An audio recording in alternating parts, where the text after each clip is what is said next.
ఉన్నాయి. 2000 సంవత్సరాల క్రితమే ఈ స్వామి వెలసినట్లు చారిత్రకమైన ఆధారాలున్నాయి. తరతరాలుగా మానవుల ప్రగాఢ విశ్వాసాలకు కూడలిగా నిలిచిన దివ్యక్షేత్రం తిరుమల.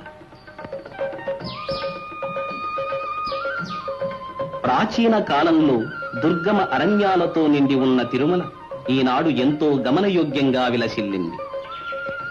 ఈ పుణ్యక్షేత్రాన్ని దర్శించడానికి మన దేశంలోని అన్ని ప్రదేశాల నుండి యాత్రికులు వస్తూ ఉంటారు. కాలం సాగే కొద్దీ తిరుమల దేవుని సుకరంగా సేవించుకోవడానికి అవకాశాలు ఏర్పడినవి. తిరుపతి భారతదేశంలోని ప్రధాన క్షేత్రాలలో ప్రముఖమైంది.